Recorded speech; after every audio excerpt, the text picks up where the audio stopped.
Hey, this is Anney. And Samantha. And welcome to Stuff I Never Told You, a production of iHeartRadio.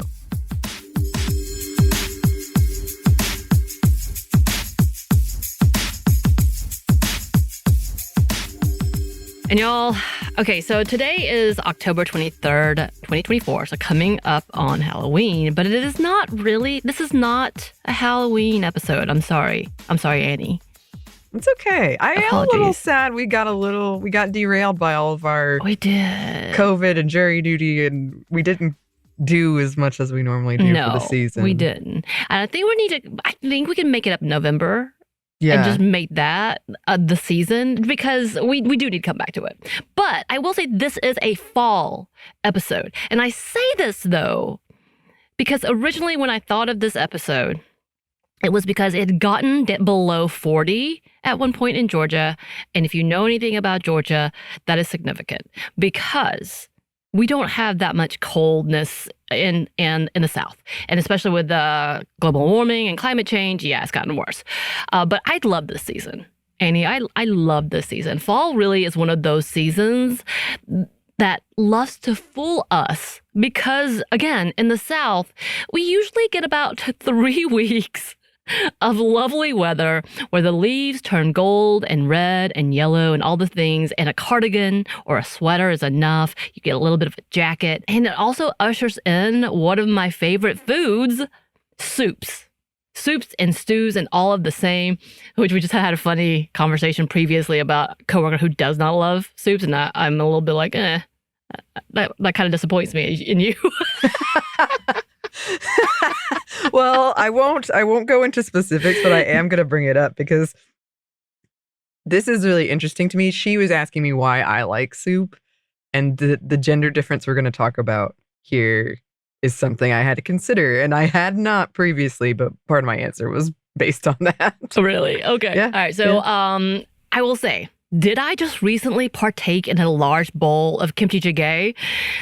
That was last week, y'all. Like, when I say we started this idea last week when it was cold, this week it is now back to 80s. Like, hot at night at 60 degrees. In the daytime, it's 80-something degrees, and will be for the next week. I think we get, like, one little dip next week. Like, next Monday, it goes back down to, like, 50-something at night. So, so while it got cold for a split second, I partook in my kimchi jjigae or kimchi stew. I also bought ingredients for homemade chicken noodle soup. Then I waited too late and I didn't do it. But I will do it. Yes, the answer is yes to all of that. And I went on a search for one of my favorite soups from last season because they did this whole like tortilla kale soup. Thank you, TikTok, because TikTok has like soup talk. Weirdly, where people just give you soup recipes as an entire 3 months of it, and I love it, and it's glorious. And most of them are ridiculously complicated, unnecessarily so. Like, you have to make it your own. They try to make your own stock, and I'm like, y'all, stop that. That's so funny because a lot of soups are meant to be easy. That's simple. Like, yes. Yeah. I'm like, why are you doing this to me? But the kale tortilla soup, if you know, you know, it is delicious and hearty, and I love it. But as I was hunting down the newer soup trends, I was like, let me see what else I can find. Let's see what's out there. I noticed a couple of articles that popped up at me, and they implied that if you eat soup, Anney, or partake in eating soup, you were feminine, a girl, and definitely you were not a man, not a real man, and I'm putting that in quotes, and sarcastically. So somehow, a delicious brothy soup consumption could actually imply you were not manly enough. Maybe you're knuff, but not manly enough. You like that? Well, I get why I don't get it, but I kind of get it. Why we have to gender everything? I'm like, this is odd. And this also, and we don't talk about this. Actually, we do bring it up in one small snippet in which a blogger talks about the fact that she is like, my husband eats what I make. And if it's soup, he gonna eat it. And kind of the same thing for me. Like, when I do the cooking and I get excited about soup, my partner gets excited. He's like, oh my God. It's so, and that tortilla soup that I was telling you about, I made it about 3 or 4 times last year. We love that soup in this house. That is a gourmet meal. you're very welcome with all my prepackaged things that I added, except for the fresh kale. So now, for the most part, just like you, Anney, and just like myself, we don't understand this concept. Like, most people don't usually slander someone for eating soup. Now, unlike our beer versus cocktails, as we talked about previously, they will outright, like, I've heard that so commonly said. Like, if you're drinking a fruity drink versus an IPA, you're not manly. Like, the assumption is a man's ordering that beer, right? But there are those with some really strong opinions on this matter. And it isn't really too surprising to see right-wing people, right-wing as in conservative, have some of these opinions. During one commentary on Fox News, Jesse Waters made his opinion known by saying, quote, "You know my rule about men eating soup in public. I don't think it's manly." And of course, this was supposed to be a jab at men who eat either soup or, of course, in this context, also ice cream, again, or both. Yes, this was a response to Biden loving ice cream and eating ice cream cone when he was kind of campaigning before he dropped out. And implications, of course, of licking ice cream cones, which, by the way, I was going to talk about this, but then it kind of bypassed very quickly. Was also a heated debate when two young women were highlighted during a baseball game by ESPN, by the network, for eating ice cream cones. And all the nasty comments made by gross strangers on the internet, which caused a lot of backlash against ESPN for their usage of shots like this. Because it happened quite often, which, again, this should be a whole episode, which I said I was going to do a quick one. But I'm like, yeah, we need to talk about this because there was an obvious intention. It wasn't just this once, but this woman, actually, this young woman came out and talked about it. She's like, why did you do this? There's so many other moments where we were really enjoying the actual game, but you had to turn it on to two young, blonde, attractive girls licking ice cream and making sure. And the commentators did go, oh, well, they're enjoying that, something along those lines. But all of that to say is, why does food bring out such weird, odd reactions? Like, eating something means you're not manly enough? Soup? Or too sexy? Ice cream? Or not sexy enough? Like, what? What is happening? Like, why do we keep having this conversation around food? Well, again, that could be a whole other episode, but the history of, especially talking about women as if they are food to be consumed. Yeah. We have sexualized food in a lot of ways, and we've definitely put baggage around things that are for weight loss, therefore for women. Right. A lot of stuff we've done. Right. Well, I mean, like, again, we're not talking about this here, but I know women have actually told me, or actually men too, actually, they won't eat specific foods in public. Bananas. Mm-hmm. We know that, like, and hot dogs even. Like, all these connotations are like, why can't you just let people, like, sustain their body? Let them be. What's wrong with you? But yeah, like, that, again, a whole different conversation. And coming back to it, podcaster Caroline Bennewick, I'm so sorry if I said that wrong, brought up the subject again with this quote. She said, "Men cannot eat soup. It's way too girly. You're going to take a little spoon and put it up to your lips and you're going to swallow a tiny little spoon? It's weird. It's wrong." Now, I believe I did read that this was supposed to be satire. I think she was specifically targeting Waters' comments as he made gestures about a man handling a teaspoon while he was talking about, you know how I feel about men and spoons, and then showing why. But then again, many do have this opinion that eating soup takes away one's man card. Again, non-existent man card. Is there such thing as, I don't think I've ever heard anyone reference a woman's card. No, I don't think I have. That's never been a thing, but it's hilarious. And a while back, as we mentioned before, as in pre-pandemic times, we did an episode on the stereotype of women choosing salads while men eat burgers and men drinking beer and all those stereotypes. So it shouldn't be surprising that soup is somehow feminine. Again, I just thought it was a good course. Like, that is usually a pre-course, but whatever. And there are several blogs where they have the same conversation. In one blog by Catherine Mary Brady, she writes, "My grandsons informed me that they don't like soup. My son-in-law doesn't either. They say that men don't eat soup. It's not a proper meal." And that has been an argument that's been made about different foods, salads included, about the fact that if it's not a proper meal, then it cannot be considered for men, right? And that's, again, there even was a book titled Real Men Won't Eat Quiche. I think we've referenced that, right? I believe so. And over on my other show, Savor, we did a whole episode on quiche, and there was a big section about this. Yeah. Mhm. So this was written, I want to say in the 80s. So a long time ago. As I was born in the 80s, I say. Again, about this type of conversation, which makes me super sad because they're missing out on such an eggy, delicious pie that is savory that I usually eat with a salad. So maybe, according to all of the connotations that we've talked about, I'm really girly. Mhm. And it, again, seems this specific reason is a dividing gender line. In many households, families, partners debate whether soup is a meal in itself. Again, don't get me wrong. I'm all about having a melty, buttery grilled cheese with my creamy tomato soup from a can. But can one eat the soup without the added sandwich for a meal? Or does that make you a beta? I'm so confused why this is such a thing.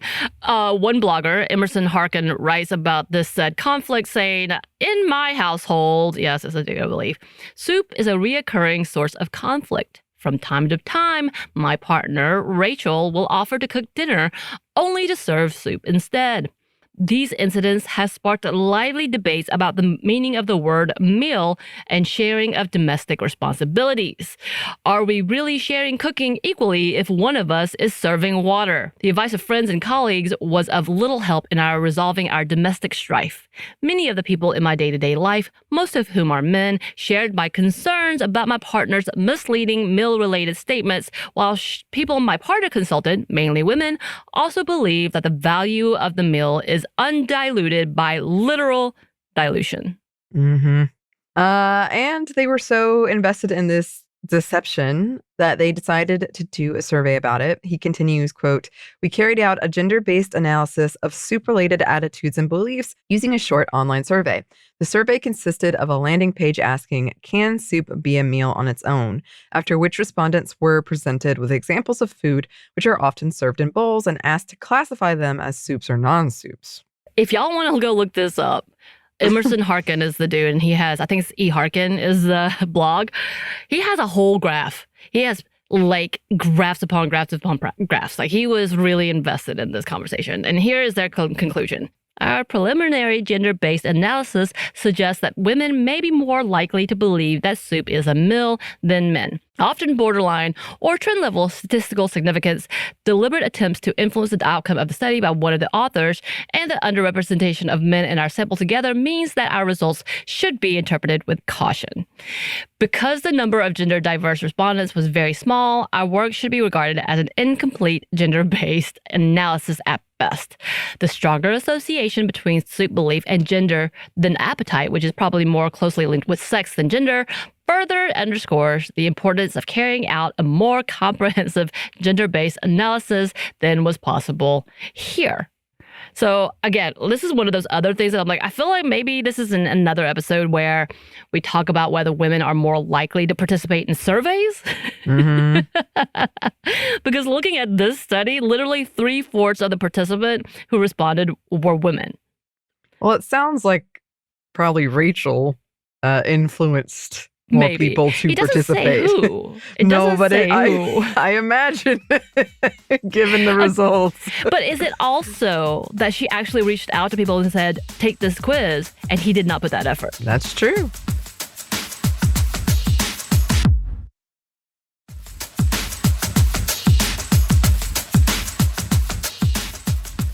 Back to soup. And some other people had done some research on their own, but this is more of a lunch-based survey, which could be a better debate, I guess. Is soup better at lunch or dinner? Hello, Olive Garden and the salad soup combo. Yeah, that zuppa toscata. Yeah. I have a recipe for that. I think I do too. I'm just too lazy to do it, but it's delicious. Anyway, but according to their research, women are 2 times as likely to order soup for lunch than men. Oh, and just in case you need to know, National Homemade Soup Day is February 4th. So put that in your calendar. Okay. Also, Anney, I would say that you are a soup connoisseur. What do you think about all of this? It's bizarre to me. I mean, obviously, but given my own experiences, when you said this was a thing, I was like, really? Because going back to the person in our life, and I think if you know who it is, who doesn't like soup. She asked me, like, why what are some of the reasons you like it? And I was saying, it's really comforting, and it's something that I feel easy to digest, but also it reminds me of my dad. My dad loved soup. He didn't have any of this. We're a big soup family. Like, my mom loves soup. Every time I go home, she's got a new soup she's made. She makes big batches and just freezes them, and we'll just heat it up, and it's really easy. But I would say the gender difference I noticed in my family is that my dad preferred kind of what I would call heavier soups with, like, usually beef and potatoes, stuff like that. But he ate all kinds of things. And my mom, she preferred more like chicken and vegetables in her soup. I soup all the time. I am very happy to have It's soup. true. Like, if she comes over to the house and I'm asking to pet sit, she's like, I just need noodles and these things Soup. and some kind of kale recipe that she brings in. Famously, in our friend group, I had that birthday that you were so kind to throw, and it was a sad sack soup weekend. That was my birthday. And we had soup the entire time. Between, I believe we ordered pho, because that's something I cannot do. Then we had ramens, and then we had something else. We had something, chicken and dumplings? Was that that day? So. Chicken and dumplings, because my sister has an amazing chicken and dumplings recipe, and I love it. That is probably one of my favorite meals. Period. Chicken and dumplings is my favorite. Outside of like kimchi jjigae, there's a few other like reminiscent, but chicken and dumplings is my go-to. But yeah, like, we had that, as well as the fact that I have stacks upon noodles, like Asian types of noodles in my house, and I keep it on the regular. And that whole talk about being comforting, that is scientifically true. Like, it is actually comforting to the point that they tested people's moods and how they would react to like their own prejudices. So like, they would test people's prejudices before and after soup, and they would be kinder because they were already like, they were comforted, or they would be less stressed after getting some soup. So like, it's a scientific thing. I didn't write that in here, and I think it's an amazing idea. And we're gonna talk about the whole like medical level of it, but yeah, like it really is true. Like, that's that level, and then there's such memories. Of course, we talk about that with food in general. Chicken and dumplings for me is one of those things too. But again, of course, as we were mentioning, this could be a cultural thing, perhaps. Many cultures eat soup all year round and whenever. Many eat soup for breakfast. Congis, which are savory rice porridges, are often eaten in Asia for breakfast, as well as sicknesses, as well as delicious miso soup. That is considered a breakfast soup. Egg drop soup, there's a specific type in Korea that is often used. Or there's a blueberry soup in Scandinavia, which looks really interesting. Like, the whole soup, I was like, oh, because apparently wild blueberries is like a whole season, and they have this whole thing, and then they make this blueberry soup out of it. I'm like, this is genius. Of course, savory dishes like this start the day right. I think there's something to it. I know I've woken up a couple of times, and I told you, I'm like, I just had ramen for breakfast, and it's actually not a bad idea. I drink broth sometimes. It's perfect. Maybe too much salt for the ramen, but still yummy. But even more so, many cultures eat soup whenever.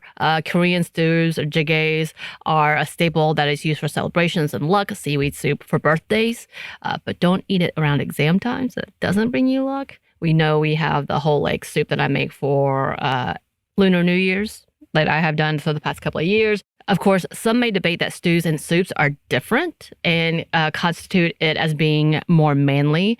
I guess less liquid means more testosterone. Yeah, maybe. Who knows? I love a good stew. Don't get me wrong. But the other question is chili a soup or a stew, or either? Oh, no. Well, in my personal opinion, it would be its own thing. Its own thing. Yeah, because I feel like a stew is like usually thicker. The broth isn't like as liquidy. I feel like chili is within the family, but that's its own thing. I have a feeling people have opinions, so I'm excited to hear about this. And of course, why is it considered manly? Chilies are considered really manly, to the point that the contests that I've seen are mainly made up of men. And like burly men at that. Yeah. Chunky men. So according to Scott Hutchison, yes, it is manly. And he says specifically this: like ribs and steak, chili is a dish safe enough for even the manliest of men to prepare. Yeah. Maybe it's the image of firefighters' 5-alarm versions, the spicy heat of the dish, or maybe it's that making chili, like grilling, is a good excuse to drink beer. Whatever the reason, a request for a pot of chili can get many men into the kitchen. Oh, I think he was trying to persuade men to do more cooking. I know, but wow, come on. And then he added the recipe for one of the worst types of chili, in my opinion, and I hold strong for that because I think I got very loud. I'm so sorry, Christina. The Cincinnati-style chili. I'm sorry. Cinnamon and nutmeg in chili is a travesty. The first time I had it, I literally almost spit it out. I don't try not to because someone made it for me and it was a tradition for her family and I was trying to be very, very nice about it. And I was like, oh, what is this? I think her family is from Ohio, so this was a thing. And I was like, what the did I just eat?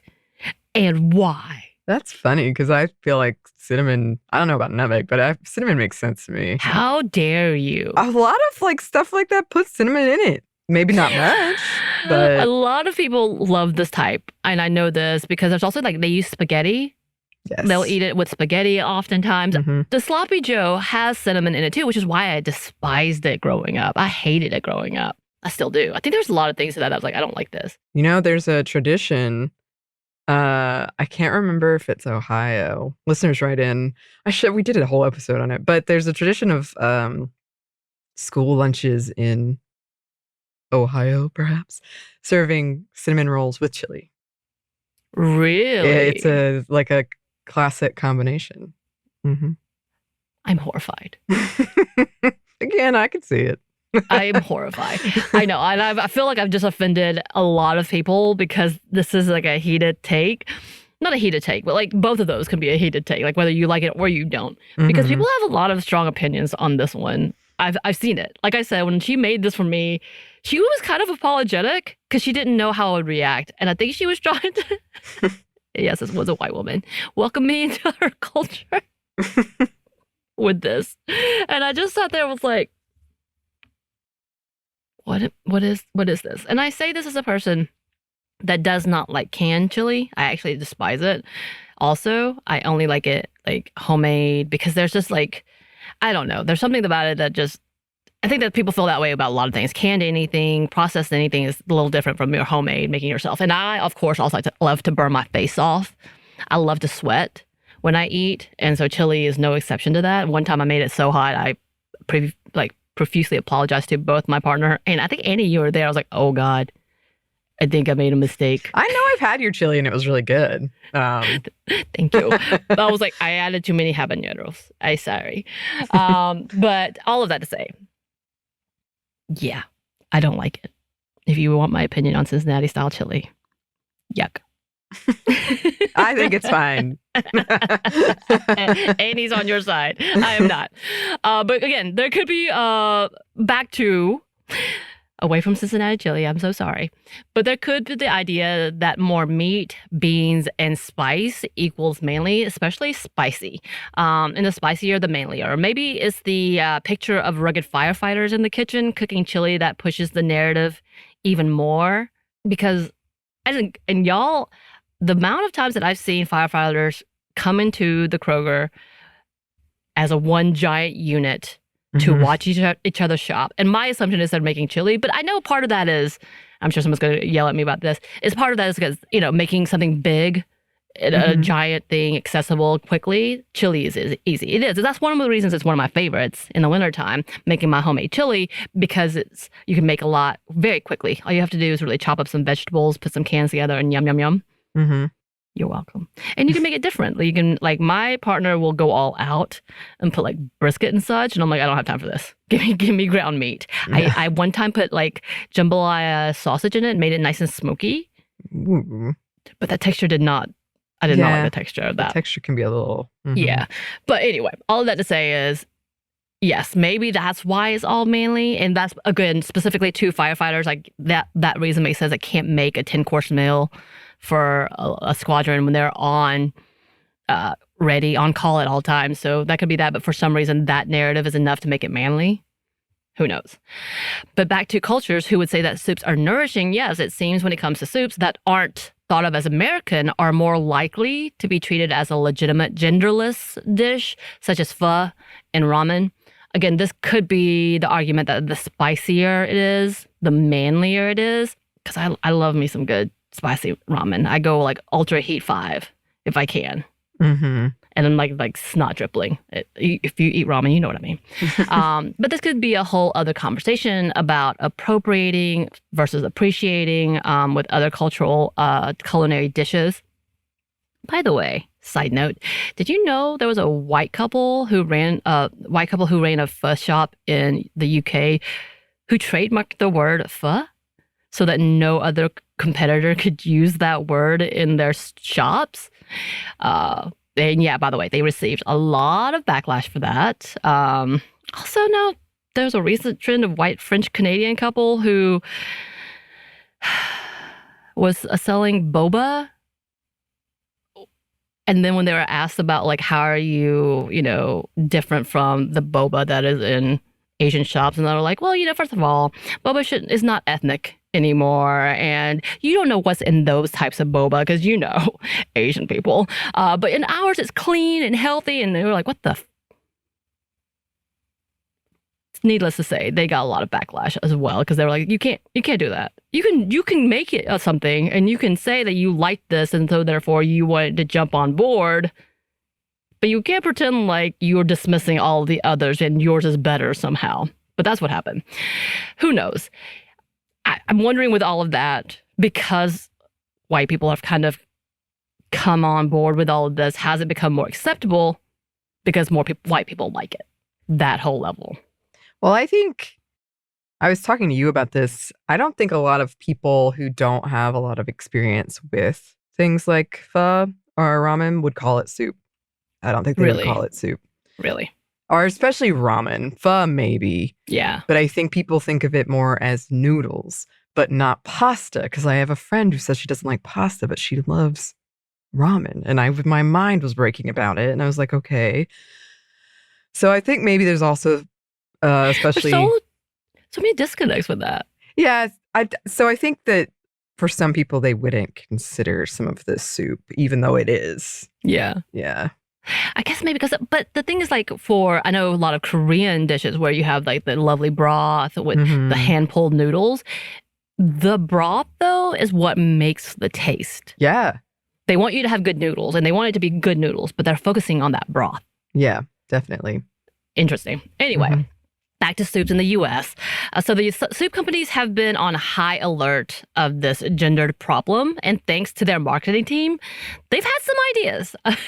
In the 1940s, they went on to post ads with cartoon drawings of women in aprons. And Anney, I've got the link if you want to go look at this. Women in aprons surrounding a sign that says, quote, "For men only," with the caption, "He-Man is the world for these hearty suits. But ladies, you'll like them too."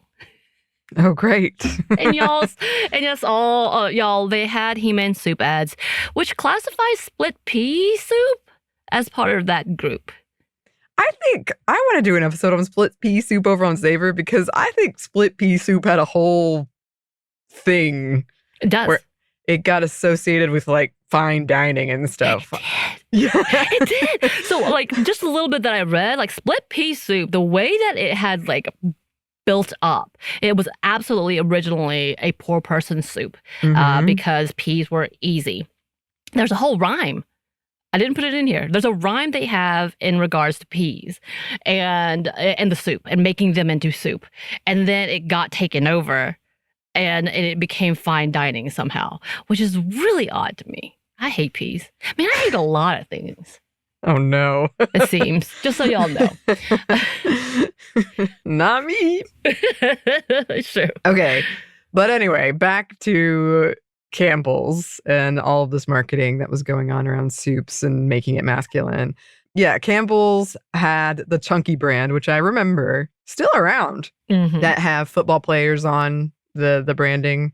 So just so you know, It's very masculine. And it did work, but with a twist, it's just like mom's. It's just like mom used to make. Love that kind of home style. Yeah. Here's some information from fastcompany.com. Quote, the beauty of the chunky marketing campaign is twofold. It is both a serious appeal to manliness and a self-deprecating look at the absurdities of marketing. We're talking about soup here. Nothing that you eat with a spoon is ever in danger of seeming stereotypically macho, unless it's motor oil. The ads are aware of their own silliness, which leaves viewers that much more vulnerable to the real and ridiculous message that soup is a manly food. The ads also cast a massive net of appeal by telling consumers that all you have to do is love your mom, and that makes you a Campbell's Chunky kind of guy. Is it silly? Yes. But is it also brilliant? Absolutely. I mean, I love my mom. Don't you? Let's celebrate by eating some broccoli and cheddar. Yeah. So the message is yes, men can eat soup, but as long as you can contribute this to your mother. Right, your mom.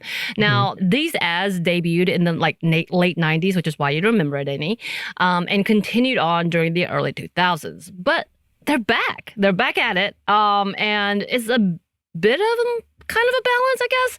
You have what many would consider green flag dudes, meaning he's a good dude who isn't a sexist, as far as we know, seemingly caring guy who shows some emotions type of thing. Then they're the ones that's advertising this. So we have Jason Kelsey lying on a bear rug, making soup still manly, but now sexy? Yeah, sure. Or perhaps it's supposed to be approachable and less mama's boy. Debatable. I think Travis Kelce was also involved, but his commercial was a little different. But it was definitely is that lie, and this was recent, 2024. This just happened. Now, maybe the classification of soups being feminine has something to do with its level of implications of social class and social status also. So soup's origins can be dated back to the idea of eating vegetables dipped in broth, as a lot of people couldn't afford meat. So we have old tales such as the stone soup, which tells the story of a village coming together to make a delicious soup with their meager ingredients that they didn't want to share at first. They were trying to hoard and pretend like they didn't have anything, made by a hungry traveler. It could also be the fact that they used to take hot stones. I believe ancient Asia used to take hot stones and put it in water in order to boil it. So that could be that stone soup conversation too. But this isn't, this isn't so far off. Many creations of soup came from what they had left over. That's what it begins. When it comes to making stocks and broth, it is literally using leftover parts and ingredients. We know this. It looks like trash. Like when I saw someone for the first time making actual stock, I was like, what the hell are you doing? And then it turned out they were making really delicious stock. As a writer of all things Sicilian and more.com writes, soups were made with what was once considered the poorest of ingredients. Then they say something in Italian. I'm going to translate it to English because I can't say it in Italian. Making something out of nothing. Yeah. And what do you think of gelatin that's often in soups? It's bones. It's just boiled bones.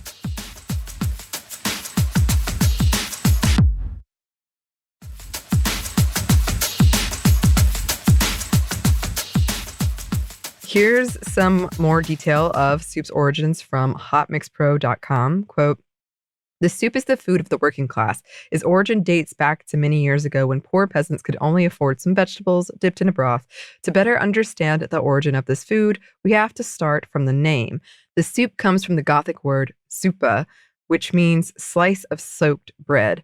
In fact, rich lords often ate meat or other foods over thick slices of bread in the Middle Ages, which effectively replaced the dishes. At the end of the meal, the pieces of bread left by the rich people were donated to the servants who cooked them with the other vegetables in pots full of water. Right, which I find fascinating.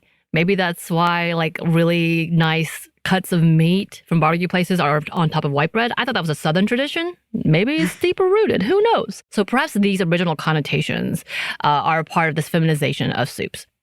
To be successful, to be manly, all those things kind of jot together. And so therefore you can't be eating soup. Come on, man. You got to be an alpha. Yeah. Or perhaps it's how soups became a whole diet trend. Now, we're not going to get too deep in this, obviously, but yeah, which brands fell for. Like, they loved this idea and really tagged onto it, to the fact that if you go and look at the different types of soups and brands in the grocery stores, you will see these have low calories, low sodium. Low sodium is great. That is actually really great. But all these low calorie things that they have marketed for people who are on soup diets. But the cabbage soup diet is probably one of the best known soup diet fads in the US. And I can't lie, I participated. But honestly, I just really love cabbage. I love cabbage. My mom used to boil cabbage as a side dish, and I loved that so much, to the point that I would eat it like soup. I would just add tons of pepper and go to town. Yeah, so I love cabbage and soup. So I would eat it with quinoa. It was one of my favorite combos. But yeah, I was always hungry afterwards and fairly gassy. Like, I was not feeling too good. So according to Wikipedia, the originations may date back to the 1950s and became super popular in the 90s. Yeah, my partner actually talks about how like he hates, because I talked about making cabbage soup for like during the wintertime because I just love it. And he was like, ugh. He would tell me stories repeatedly every time I mentioned cabbage soup about his old babysitters who that's all she ate.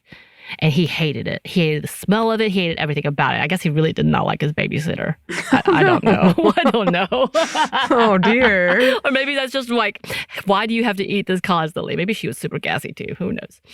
Anyway, spoiler alert, it doesn't work. You may lose a bit of weight, and unless you make the only food you eat for the entirety of your life, you will quickly gain it back. The weight. Generally with the diets, that's how it goes. Exactly. Here's some information from healthline.com. Quote, unless you have a more sustainable diet to transition to, you'll likely regain any weight you lose on the diet. Furthermore, studies suggest that when you greatly restrict calorie intake or lose a sustainable amount of weight quickly, there's a reduction in your metabolic rate. This means that your body begins to burn fewer calories per day than it did before. As a result, after going off the diet, your lowered metabolism may make it harder to maintain your weight loss. Additionally, as soup diets like the cabbage soup diet and Sacred Heart diet are quite restrictive in the types and amounts of foods allowed, there's a concern for nutrient deficiencies. While eating a restricted diet for just 5 to 10 days is unlikely to result in serious nutrient deficiencies, especially if taking a multivitamin, significantly reducing calorie intake can lead to side effects such as dizziness, weakness, or fatigue. Right. And unfortunately, the diet has come back round, but it's now called souping. And he's called souping. Who thinks of these? Who does this? Who's doing this? Wow. I feel like this is a millennial trying to be on track again. Stop it.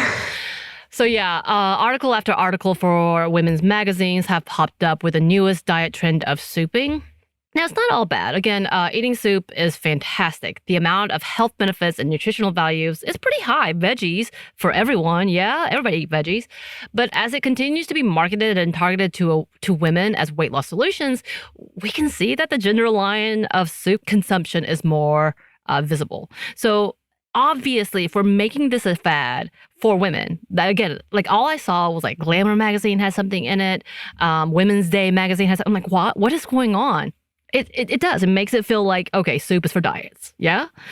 But back to the souping. Apparently, it is thought of more as a cleanse rather than a consistent diet. So you can do like the cabbage diet for 2 weeks as a Kickstarter, which, by the way, there's no actual benefits to that. That's not a thing.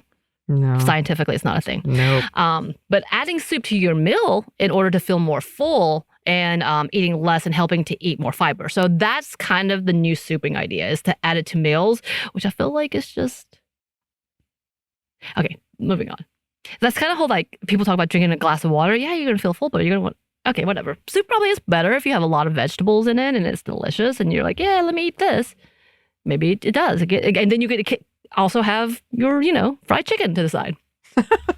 I love fried chicken. Yeah. So the New York Post recently wrote an article about this fad, and here's what they said. Souping, often seen as a method for clean eating and weight loss, involves adhering to a diet consisting exclusively of vegetable soups for a set duration, typically 7 days. Kelsey Costa, a nutrition consultant for Diabetes Strong, Inc., told Parade. So this was like article in an article. In essence, souping is the soup version of a juice cleanse. So she goes on to also say the same things that we just said. They're not wonderful. Be careful. Don't do this if you're doing these things. Be highly aware of what you're putting into your body and realize if you're still hungry, it's probably not effective. Which is great. So they also advise, like other professionals, that this is not a long-term thing, meaning, yes, less than 2 weeks at a time. But you know what? We do know that soups can be really good for you. So in fact, we know that when it comes to illnesses like colds or just tummy aches, which I've had, we always turn to some soup. I do. I'm like, yeah, give me some soup. Apparently, it was even prescribed as medication in the 12th century for respiratory tract issues. And guess what? It actually can be beneficial for colds, according to doctors and researchers. Here's some information from penmedicine.org. Quote, research by Ken Albala, a food historian at the University of the Pacific in California, published research in the journal Studies in History and Philosophy of Science, Part C, Studies in History and Philosophy of Biological and Biomedical Sciences, suggest that eating soup while you are ill comes from common knowledge and an informal intuition. Albala says soup is often the go-to food because it can be, quote, nourishing, restorative, easy to digest, and interestingly light in both consistency and color so as not to tax the system excessively.